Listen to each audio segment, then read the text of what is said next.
Welcome to Larry the Alchemist, and welcome to another edition of Dudes Talking Metal. This is where we get together with the most knowledgeable dudes of heavy metal out there, and we discuss all things heavy metal and hard rock. Well, today we're going to be talking about music, but we're going to be talking about a format for music. We're going to be talking about CDs, and we're going to be talking about what was our first CD that we either heard or that we bought, and what are our memories of hearing CDs for the first time. We're not going to give away our age here, but the dudes have been around for some time. We've seen some format changes through the years. I think I can safely say that all of us dudes here, when we first started getting into metal, it was before CDs. So we had already bought other formats like cassettes and vinyl and everything. So CDs were kind of a new, unique thing to us. So we thought it would be fun to kind of reminisce and share what our first CD was, what our first impressions of it were, the first time we heard CDs, what we thought it was really at that time. It was the first digital format, so it was our first time hearing digital music. So Mike, what was your first CD, and what are your memories of hearing a CD for the first time? The first time I heard a CD, I was still in college. I was living in Oshkosh, and my roommate, he had a pretty decent stereo system. I wasn't quite like an audiophile at that point. I think, like a lot of us, from adolescence on through teens, you kind of piece together whatever it is you're listening to, whether it's a boombox or a cheap 8 track or, a Sears catalog stereo, stuff like that. So my first experience of like really good audio was my roommate's stereo. And the first CD I heard was Eddie Money's Greatest Hits. And he had the old stereo or the old Pioneer 6 disc changer. It was that big cartridge, and you could put like 6 of them in there Yeah. and put it in. And he would crank that sucker up, man. And it was the intro to Baby Hold On to Me. And it was that bass, that doo dong, and I was Yeah. like, whoa. I like literally I remember I sat down on the couch and was like, this sounds amazing. Because up to that point, I was, knee deep in cassettes. So Hmm. that muddy cassette sound was really all I knew and came to love. But I was like, holy shit, look at what I've been missing. Yeah.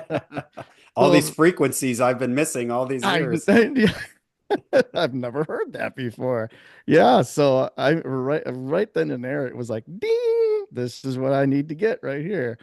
And we So were that was younger lads back then, so we still had the we upper range of our hearing. We hadn't lost that 15K in Yeah. our hearing quite yet, you know. yeah, everything was still pretty crystal clear.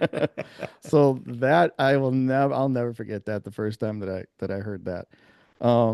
It wasn't until I'd say probably a year later that I finally had gotten up like enough money and I was going to put everything together so I could have, my stereo system and buy CDs and things like that. So, but yeah, that was my first foray of hearing a CD and just I literally got my mind blown. It was crazy. Do you remember the first one you bought for yourself? Why, actually, I do, and I still have the actual first one. Wow. And I'm not ashamed to show this to you or anything because I Okay. was I really, really was into Nirvana. It was something new and fresh, and this was what 91, I think. Yeah.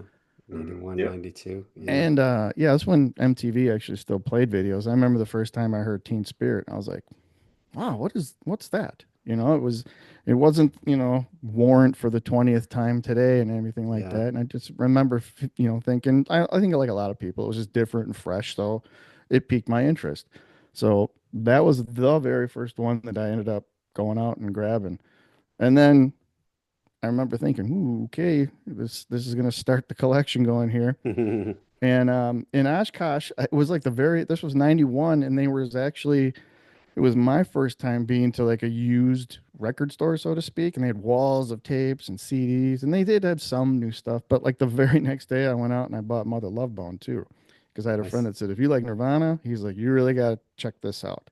And I hadn't really, this all turned into Pearl Jam at one point, but wasn't really into Pearl Jam. But this was phenomenal. I still like this album. This is just a good rock and roll album in my opinion. So those are my first two that started the Mike, whole do you, thing. Mike, do you remember how much those CDs cost you at that point? I wahoo. I'm not one to have. I know some people keep receipts and tuck them in. I want to say like 12.99, something like that. I remember it was manageable. It wasn't too bad. Hmm. I think it was 12.99, something like that. Uh, all right, Tony, how about you? What was your first CD and your first memories of hearing CDs for the first time? Well, when you pulled this assignment, I was thinking, when is the first time that I actually heard a CD? And I think I remember it was after I had graduated. So I graduated in '87, probably around '88 or '89. I remember going to my friend Terry's house. He had a really nice stereo system, and he was the first person I remember to ever have a CD player. And I think the first thing I heard on CD maybe was "Love at First Sting," possibly.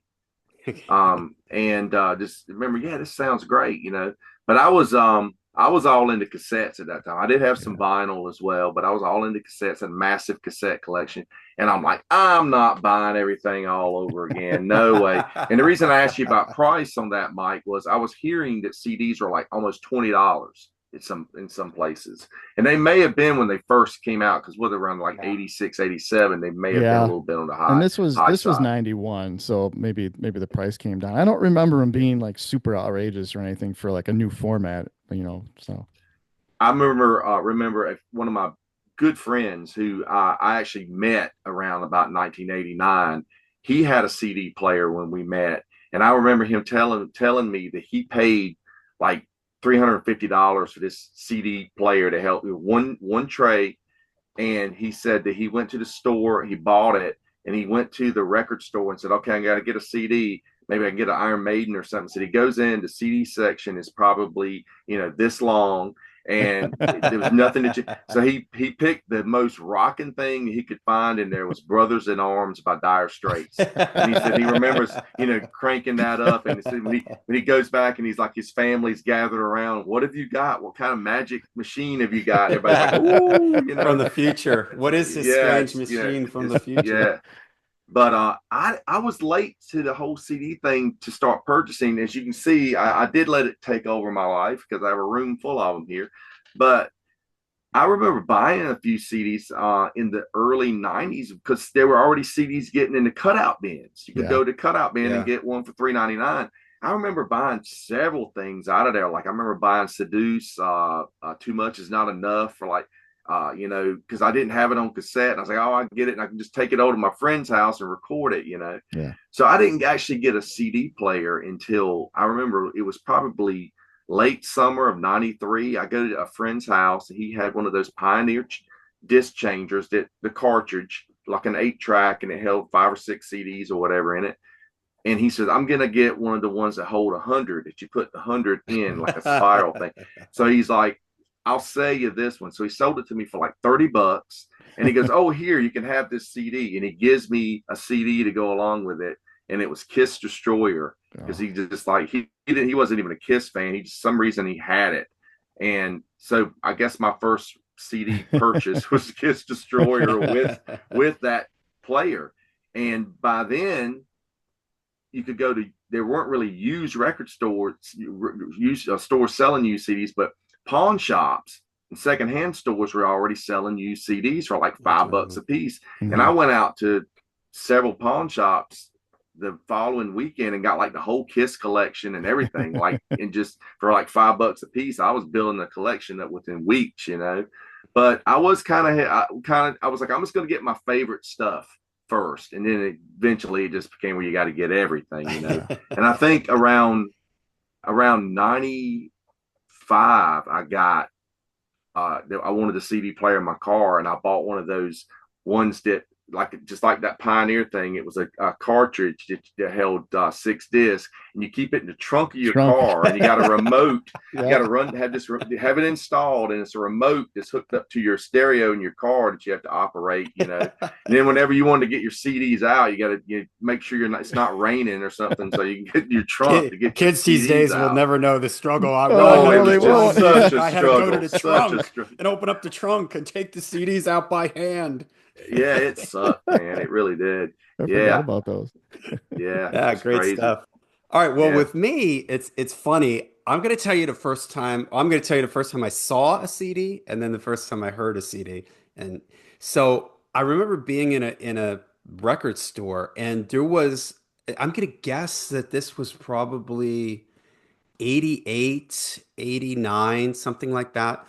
And there was a woman there, I guess probably from a company, maybe selling CD players or whatever. But I remember she was holding it up and kind of, and there were all these people standing around, and she was explaining what a CD was. She's like, "Oh, the music's on here." It's like, and I just the only thing I remember is her saying, "Oh, it's not like a record that can get scratched. You can do anything you want with this, and it'll play." Yeah. Right. And I Mm-hmm. don't remember her playing the CD. I think I was just in here. I heard her talk like, "Oh, you can do anything with it. It can get scratched up. You can throw it around and it'll just keep playing. There's nothing, you can't damage it." That was the impression that I got from what she had said. So it was probably 90, I'm gonna say, that I was in college. I had another friend that was sort of a techie type of guy, and he had he had gotten a new like stereo system that had a CD player, and he had this thing. It was a CD player, and it was portable in the sense not that you would walk around outside with it, but portable that like, maybe you could take it over your friend's house. It was like this probably about that, that Yeah. big, like that thick. It was this big thing. And he sold that to me for like next to nothing. And so I said, all right, I got to get something, to listen to this. So I bought AC/DC's Flick of the Switch. And I don't know if you remember when CDs first came out, they Yeah. used to be in long boxes. Do you remember the long boxes? Oh yeah. So Yes, for those very out there who much. don't know what these were, they were these long boxes that the CD was inside of it. It had the artwork and the front and back cover. And the logic behind these is that record stores were removing the vinyl records, but they didn't have the proper shelving for CDs. If you put a CD in where the shelves where the records were, you wouldn't be able to see it. It would be down too low. So their solution to that was to make these long boxes so they would stand up and you could sort of flip through it and look at it that way. Which now these things go for a lot of money. But as you guys were Yes. talking, I grabbed one of my cassettes because I don't know if this is going to show up on the screen. So have this CD player. I buy Flick of the Switch. I go home to my parents' house and I'm sitting on my bed, got my headphones on. Now, up to this point, I was listening to only cassettes. I had some records, but at this point in my life, I was only listening to cassettes. And as you know, with cassettes, I don't know, you probably can't really see this on here, but this is right at the beginning of the cassette. I don't know what they call this, the leader, The maybe leader tape. the Hmm. leader Yeah. tape, right? And so what would happen is you would put the cassette in, and this is a Blue Oyster Cult. I only have a couple cassettes left. And the tape would start running, and the leader tape didn't make a sound, but when it hit the brown tape, the regular the tape that has the music on it, and I'm trying to Hmm. fast forward to it, but I can't. You would hear this sound. You would hear like a noise. Or Yeah. something. Yeah. Yeah, there would be this little like not a pop, but it was kind of like a boop like noise, Mhm. and then you would hear the hiss, boop, Yeah. right? So I put the CD in, and I'm sitting there, and again, this is what I'm used to. I'm used to boop, and then the music starts. Well, there's no noise on a CD, so all of a sudden, rising power kicks in. The first track I'm looking at a switch, and I almost like hit the ceiling because I was like, it felt like it just came out, and because I was sitting there like, is this thing working? Like, what's going on? And all of a sudden, and I was like, what? And I like jumped out of my bed, Hilarious. like, oh my God, like there was no sound. I just remember being blown away that there was Yeah. no sound before the song kicked in. And I listened to the song and it ended and I was like, "Oh my gosh, there's no sound. There's no hiss. There's no tape hiss. I'm not hearing any uh, s- uh uh, background noise. Records have background noise even if there's no clicks or pops. You're hearing the record as it's the needles going through the groove and everything."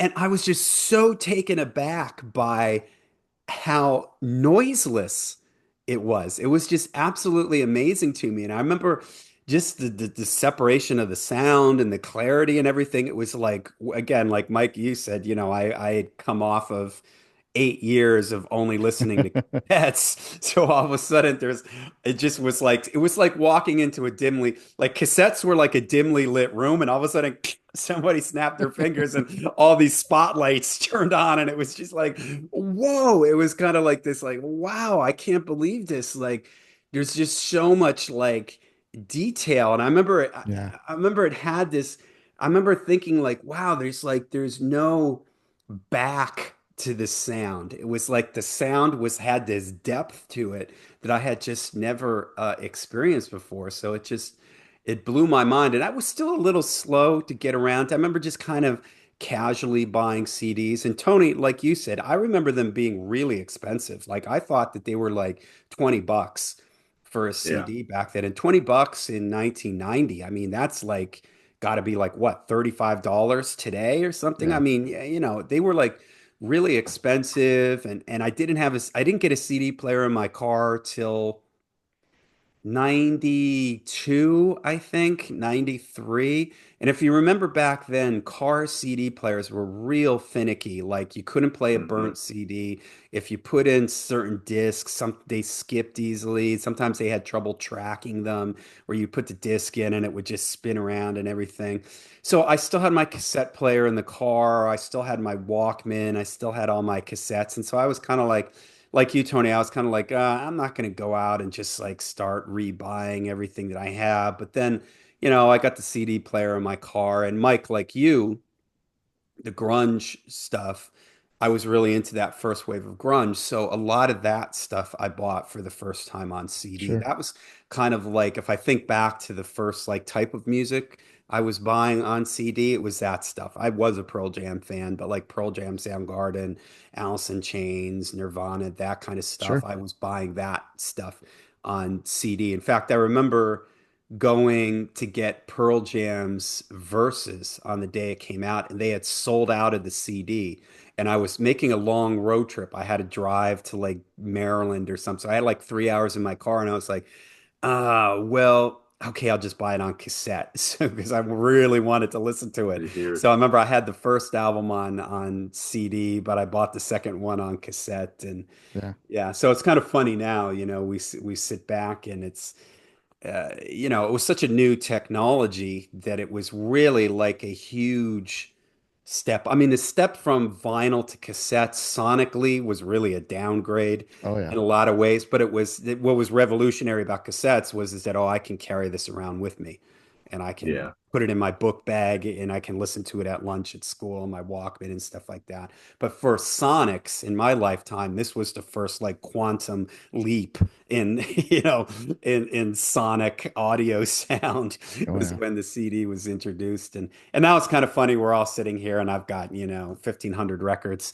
behind me and I've got my CDs are in a shoebox over there. And I'm just kind of like, these things are just annoying. And I don't even have a CD player in my car. I bought a new car about 8 months ago and it didn't even come with a CD player. No. And my wife said something to the dealer like, "Oh, it doesn't have a CD player." And the guy like burst out laughing like, "Yeah, like who's gonna want to see? Yeah, a CD player. Yeah, right.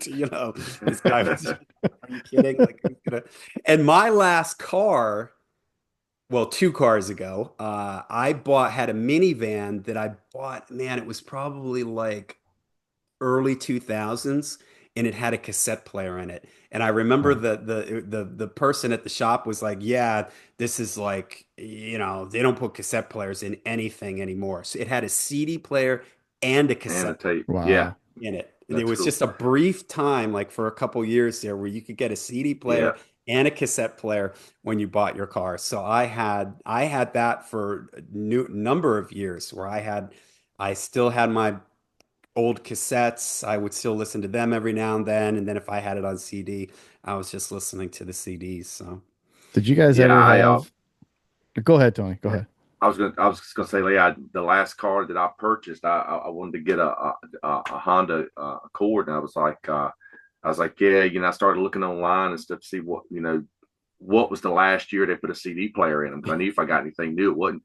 So I was like, I got to get a 16 or a 17, and the funny thing is, I hardly ever use a CD player anymore now. Most of my stuff I transfer to digital files and I put it on a flash drive and use the Okay. flash drive because you can put Yeah, hundreds of albums on one Yeah. flash drive and carry it in the car, So I've got a pretty big music library just on flash drives in my car at all times I can go to. sure. But I also was going to say, we talking about the cost of CDs definitely got more affordable over time too. It seems like, I remember, in the mid to late '90s, you could just go to Best Buy. You could get like anything that was Mm-hmm. an older title was $10 or less. Mm-hmm.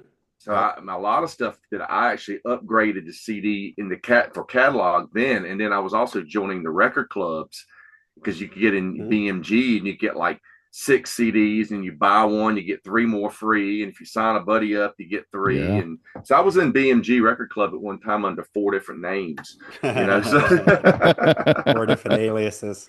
And like you yeah, said about but eBay, you used to be able to, when eBay first came out, I distinctly remember about $5 was like the going rate for a CD. Something would come out if you waited just a little bit, you could get it used on eBay. I remember selling CDs for 4, 5, $6, and that allowed me mm-hmm. to buy something else that I wanted. And it was Yeah, pretty. the used CD shops are great, like CD Go Round and places like that. Because I remember taking stuff in and trading it and getting the new Alice Cooper box set or something off some promo copies that I had got to trade it in. It was great, and it's still good if you like to collect. I mean, I like physical media, so it's still great to Yeah. collect. And I still buy new CDs. I mean, there's some stuff I was like, I don't really need that on vinyl. I just get it on CD. Yeah. I used to have a CD store from 99 to I think '03 was my last year. Really? I had Okay. CD Warehouse. It was a franchise for quite a Yeah. while. Yeah. So I had one just north of here in Racine. And Mm-hmm. it kind of triggered my memory, Tony, mentioning Best Buy.